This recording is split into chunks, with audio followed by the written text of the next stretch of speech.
Hi, this is Greg Smith with the Umatilla Electric Cooperative Business Resource Center. In a moment, I'll be introducing Miss Emily Cecil, UEC's Business Resource Center's lead business advisor. But before I do that, I just wanted to share with you, UEC is committed to supporting the community and business development.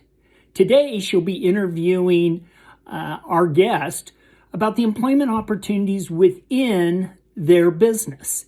And so what we're trying to do is connect employers with future employees. I hope you enjoy this interview. Emily, take it away. Hi, I'm Emily from the Umatilla Electric Business Resource Center, and today I'm here with Mark from the Umatilla Chamber of Commerce and Visitors Center. If you want to share a little bit about the chamber and what you guys do. So the Umatilla Chamber of Commerce is a small chamber of commerce. We service a small community here in northern Umatilla County.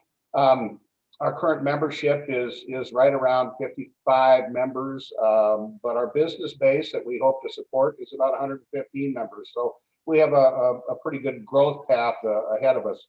Our primary function is supporting the business needs in the community, making sure that we're an advocate for the businesses, whether that's with legislative information or Chamber of Commerce information.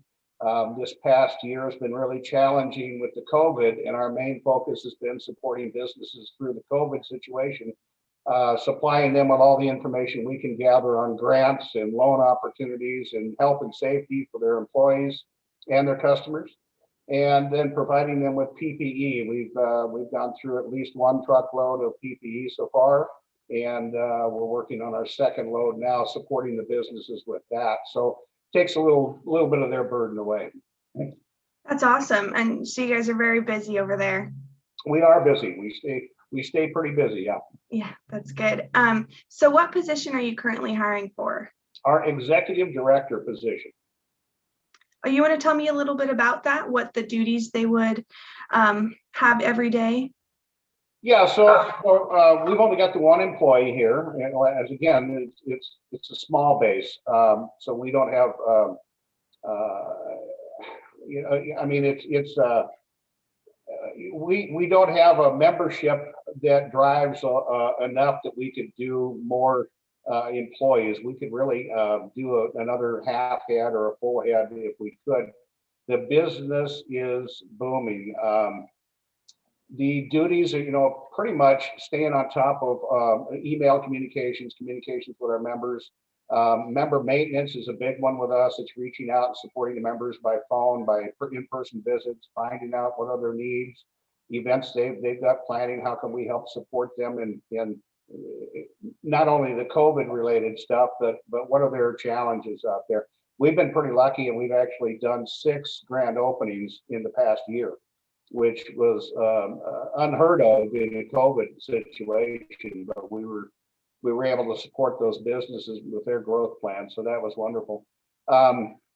So on a day-to-day basis, the executive director is pretty much membership maintenance, and that's incoming, outgoing communication. It is daily communication with Oregon State Chamber of Commerce to make sure that we're getting the most up-to-date information. Small Business Administration, FEMA.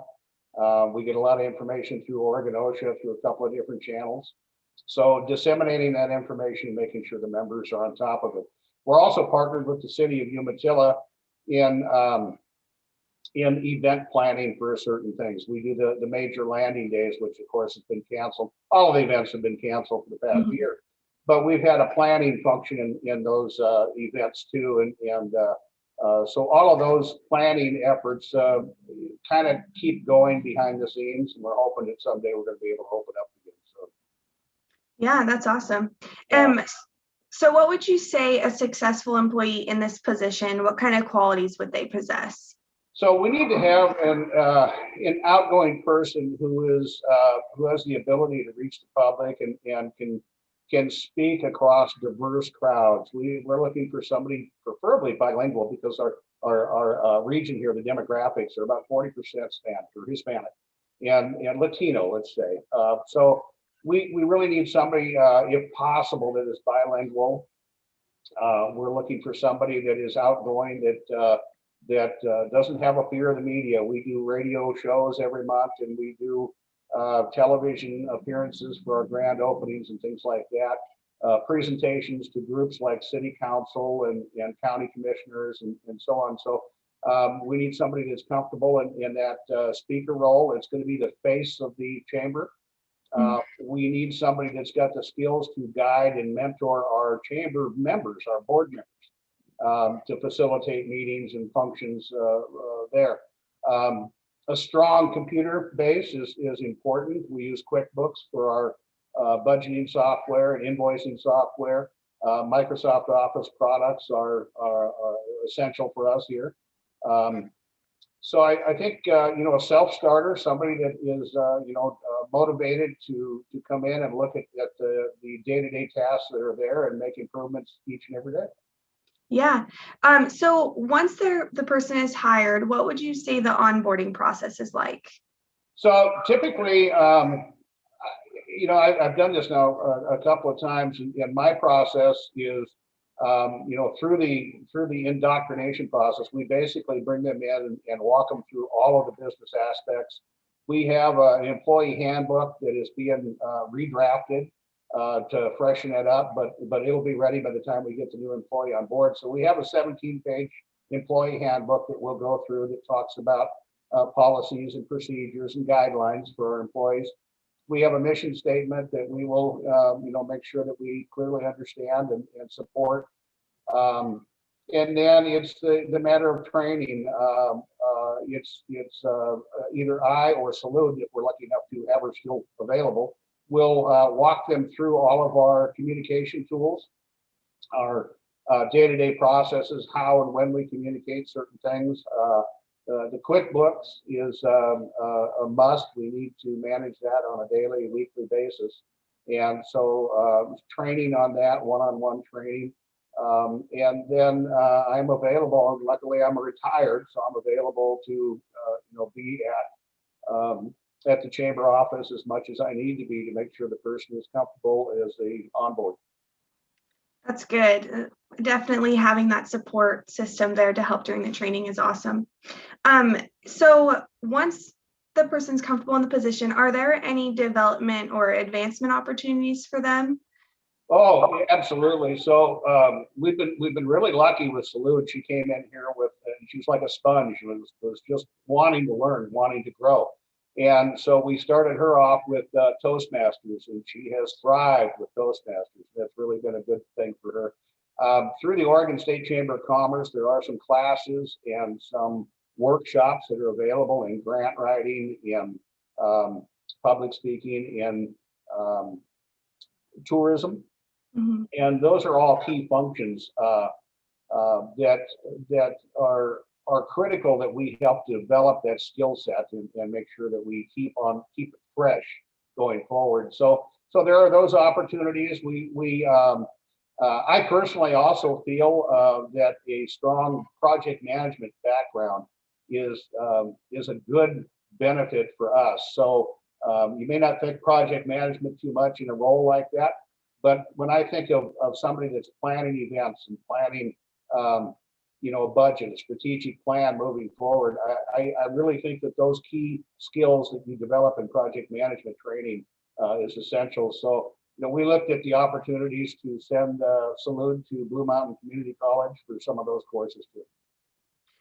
So I know Salud isn't here to speak for herself, but what do you think an employee for the chamber, or even yourself, would say is the best aspect of working at the chamber? I think the interaction with the people here, I think is kind of rewarding in a way that a lot of the businesses tell us they haven't had the attention from the chamber in the past that we try and provide them today. So it's kind of they're kind of thirsty for knowledge and information too, and that's been really rewarding. We're fairly flexible. I expect that our executive director does a lot of outreach, and we prefer to do that in person. It's been horrible this past year. We haven't been able to do that, but there's nothing that comforts our membership better than face-to-face communication. Go out and visit that member and and make sure that their needs are being met and that you're working with them.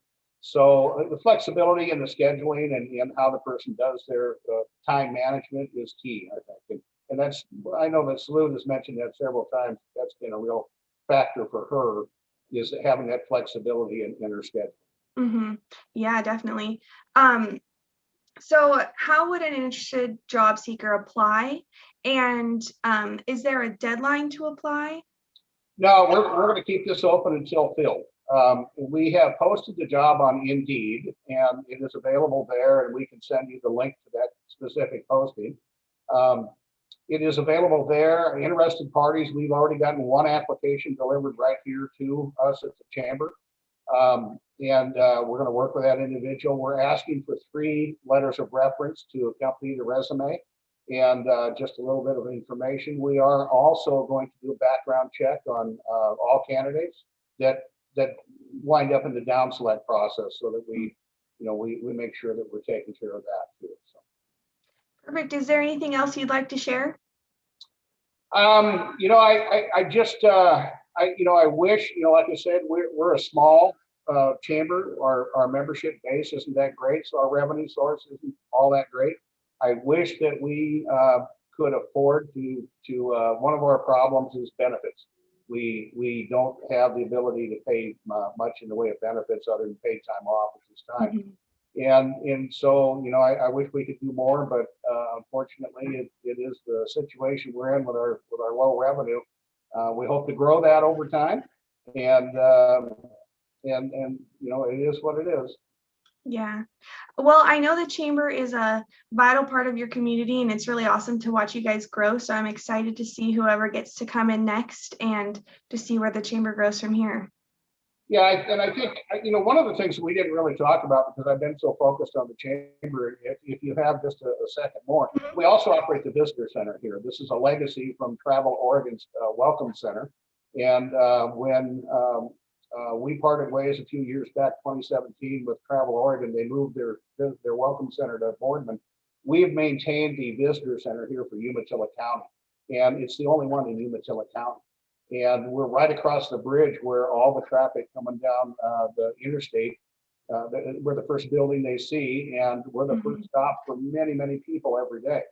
And they come in and they want to know what's going on in Umatilla County. Where can I stay? What can I do? Where can I shop? And so we're that source of entrance to Umatilla. That is a key role that our executive director also plays, is managing that, the visitor center and that. So, I know I didn't talk about it a whole lot, but between the role of the executive director of the chamber and maintaining the visitor center, this job stays busy. Yes, it does. Yeah. Well, thank you so much for meeting with me today. Well, thank you so much. I really appreciate all that you do, and let us know if there's any more we can do to make you successful in the future. Thank you. I will. Bye. Bye. Bye.